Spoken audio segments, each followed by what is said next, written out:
बिस्मिल्लाहिर्रहमानिर्रहीम। दोस्तों, हमने अभी तारुफ सुना पहले क्लिप के अंदर, ये इल्म नहव क्या है, इल्म सरफ क्या है। इल्म नहव की ये तसहीलुन नहव जो किताब है, इसका ये मैं टाइटल पेज भी आपको दिखा देता हूँ। ये इसका टाइटल पेज है, हाफिज मोहम्मद खान साहब नूरी ने ये लिखी है और ये आपको मिल जाएगी, ज़ियाउल कुरान पब्लिशर की छपी हुई है। इसी तरीके से नेट पर भी ये किताब मौजूद है और जिस जगह पे ये वीडियो अपलोड होगी उसी की डिस्क्रिप्शन के अंदर आपको इसकी PDF फाइल का लिंक मिल जाएगा। तो ये पहला सबक आप इससे यहाँ खोल लें तो आपको ये आसानी होगी। चलें जी, शुरू करते हैं। बिस्मिल्लाह। रेडी हैं भाई आप? चलें।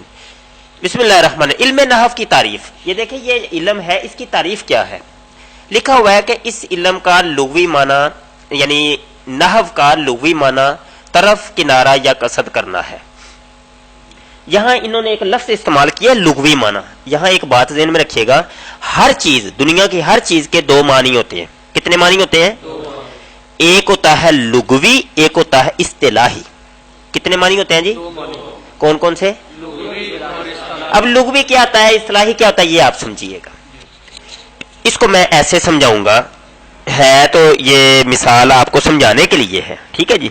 आप ये समझें कि ये जो डिक्शनरी होती है, डिक्शनरी इंग्लिश की डिक्शनरी होती है, इस तरह उर्दू की एक डिक्शनरी है, जैसे कि फिरोजुल लुगात है ना।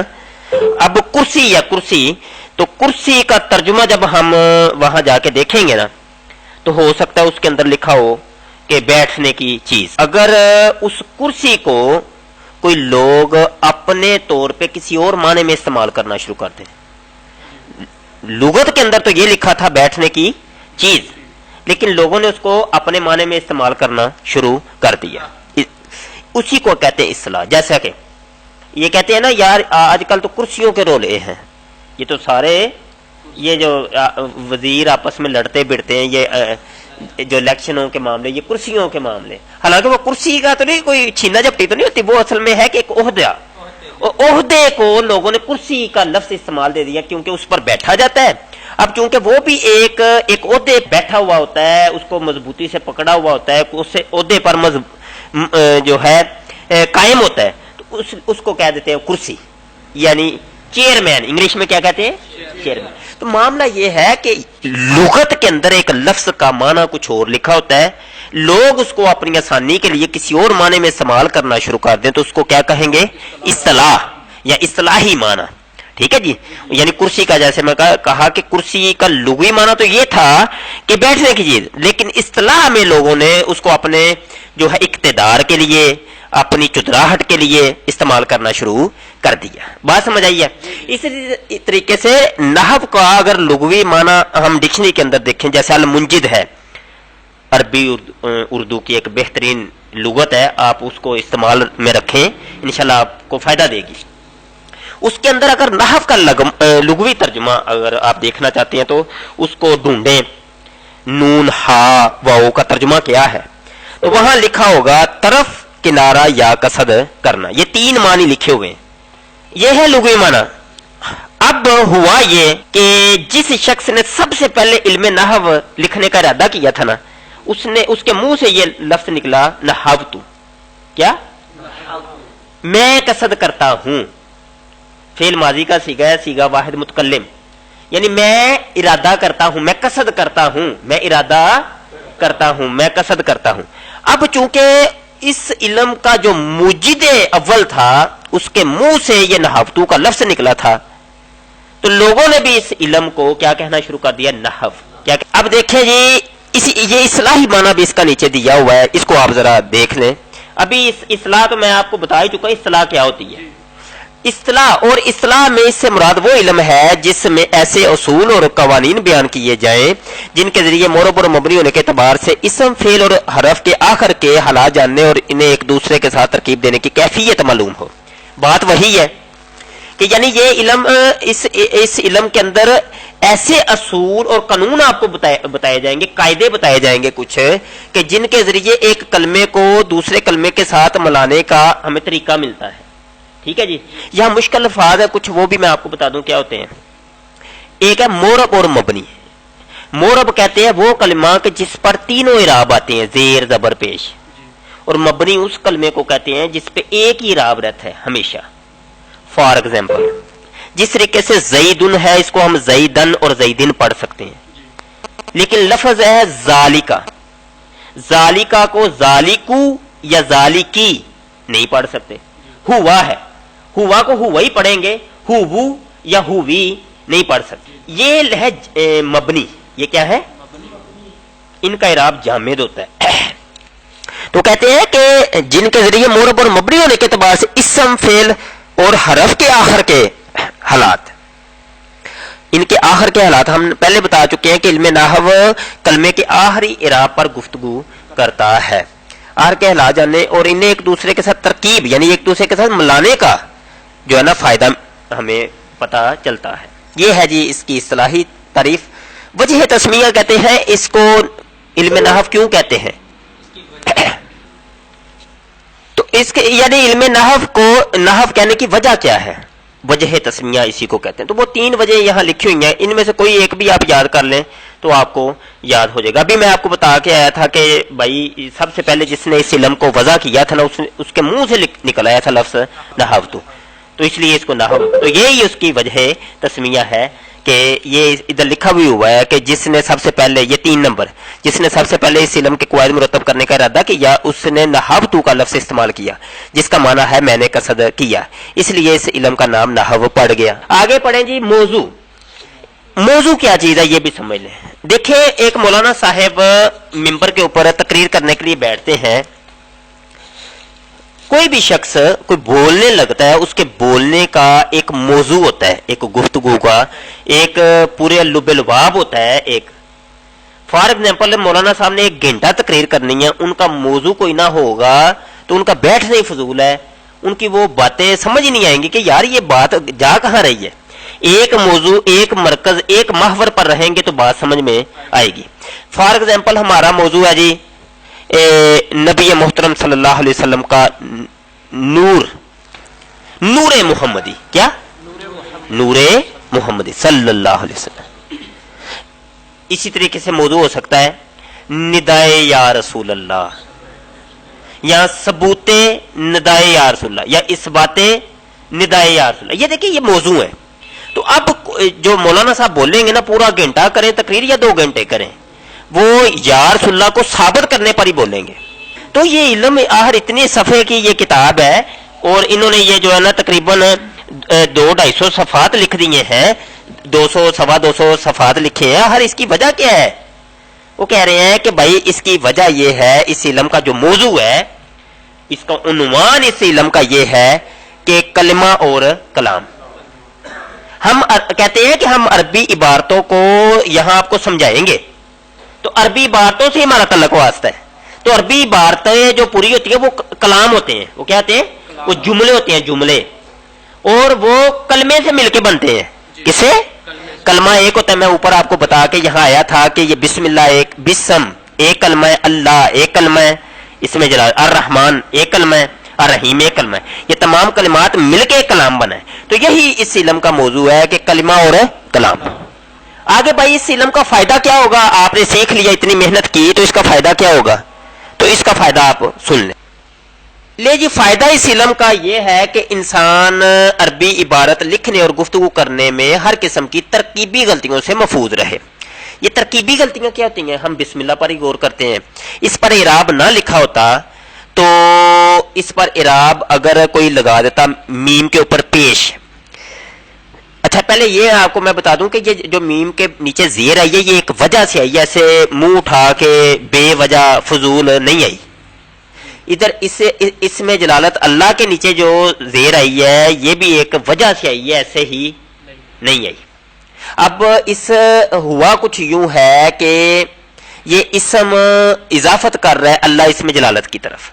आगे जाके आप पढ़ेंगे कि इस इजाफत करने की वजह से मुजाफ लई होने की वजह से अल्लाह इसमें जलालत के नीचे क्या ही है, जेर, ये आप पढ़ेंगे, ठीक है जी।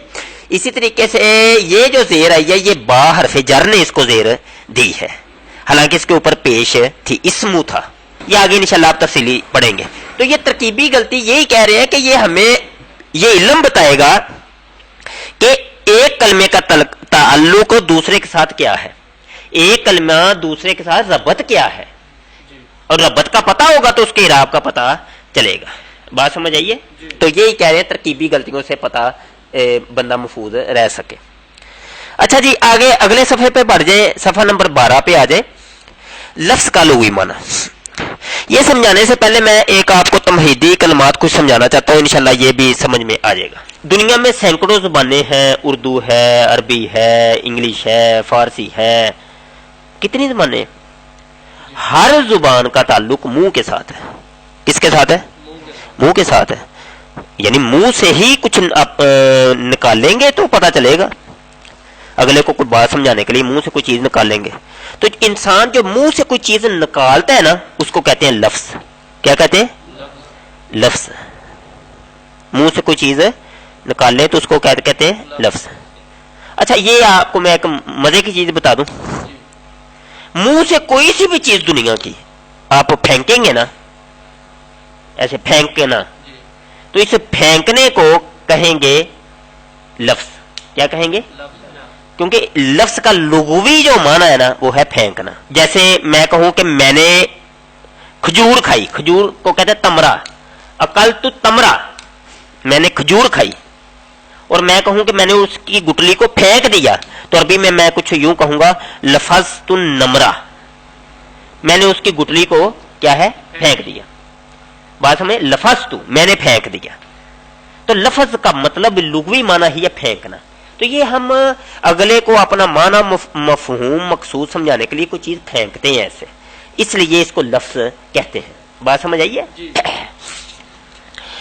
چلیں جی، اس کا لغوی معنی پھینکنا ہے، اور اصطلاح میں اس سے مراد وہ بات ہے جو انسان کے منہ سے نکلے. لفظ کی دو قسمیں ہیں، بے معنی ہوتا ہے یا با معنی. اب دیکھیں کوئی سا بھی لفظ ہوگا وہ یا تو ہماری سمجھ میں آئے گا یا ہماری سمجھ میں نہیں آئے گا. فار ایگزامپل باہر سے کوئی آتا ہے تو اردو یا پنجابی میں ہم کہتے ہیں بھائی روٹی شوٹی کھانی ہے، وہ پانی شانی کا سناؤ، پانی شانی کا دسو. ہاں جی کہتے ہیں نا. تو بھیا یہ جو ہے نا پانی کی تو سمجھ میں آئی، یہ شانی یا پانی وانی یہ کیا چیز ہے؟ روٹی ووٹی، روٹی شوٹی، یہ کیا چیز ہے؟ تو پتا چلا کہ ہر زبان کے اندر کچھ ایسے الفاظ ہوتے ہیں جو کلمات کی خوبصورتی کے لیے، جملوں کی خوبصورتی، ان کے سپیس کو کم کرنے کے لیے جو ہے وہ بیچ میں بڑھا دیے جاتے ہیں. یہ پنجابی میں یا اردو میں نہیں ہوتے بلکہ ہر زبان میں ہیں، عربی میں بھی ہیں، انگلش میں بھی ہیں. بے معنی الفاظ جو معنی ہی نہیں رکھتے، کوئی ان کا معنی نہیں ہوتا. تو اسی طریقے سے لفظ یا دو طرح کا ہوتا ہے، یا اس کا معنی ہوگا یا اس کا معنی نہیں ہوگا. تو یہاں بے معنی کی مثال جیسے دیز ہے، زید کو الٹا کر کے لکھ دیں تو وہ دیز ہو جائے گا. وانی ہے، دام ہے، ووٹی وغیرہ، اسے محمل بھی کہتے ہیں. اور جو با معنی ہوتا ہے جیسے راجل آدمی، ماں ان پانی، تلمیذ طالب علم، اسے موضوع بھی کہتے ہیں یا اس کو کلمہ بھی کہتے ہیں. موضوع بھی کہتے ہیں اور کلمہ بھی کہتے ہیں. آگے کہتے ہیں جی با معنی لفظ کی اقسام پھر کتنی ہیں؟ اس کی دو قسمیں ہیں، یا وہ مفرد ہوگا یا مرکب ہوگا، یا اکیلا ہوگا یا بھیا دو یا دو سے زیادہ کلمات کا کیا ہوگا؟ مجموعہ ہوگا، اسی کو مرکب کہتے ہیں. یہ دیکھیں مفرد وہ اکیلا لفظ جو اپنا معنی ظاہر کرے اسے کلمہ بھی کہتے ہیں. جیسے بستان، یہ اکیلا ہے. باغ، ذہبہ وہ گیا، من سے. اسی طریقے سے کلمہ کی تقسیم اس کی تین قسمیں ہیں. ابتدائی اس کی تین قسمیں بنتی ہیں، یا تو وہ اسم ہوگا یا فعل ہوگا یا کیا ہوگا؟ حرف ہوگا. اب یہ اسم اور فعل اور حرف ہے کیا بلا؟ یہ بھی سمجھ لیں. یہ آپ کو میں اس کے انگلش نیم بھی بتا دوں. اسم کو نون کہتے ہیں انگلش میں، فعل کو ورب کہتے ہیں.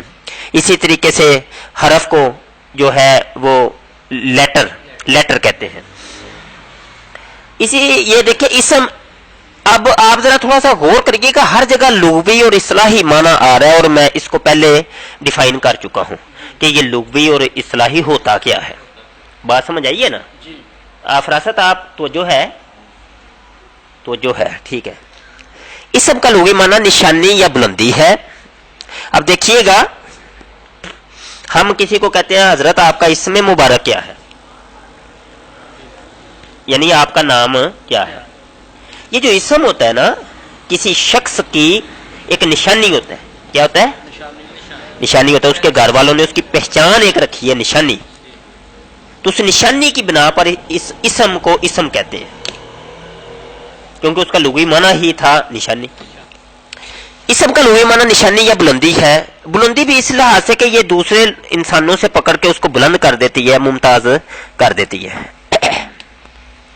اور اسلام اس سے مراد وہ لفظ ہے جو اپنا معنی ظاہر کرے اور تینوں زمانوں یعنی ماضی, حال اور مستقبل میں سے کوئی زمانہ اس میں اس کے ساتھ ملا ہوا نہ ہو. یعنی تین زمانے ہیں, ماضی گزرا ہوا, حال موجودہ, مستقبل آنے والا. ان تین زمانوں میں سے کوئی زمانہ اس کلمے کے اندر پایا نہ جائے, ان زمانوں سے وہ خالی ہو.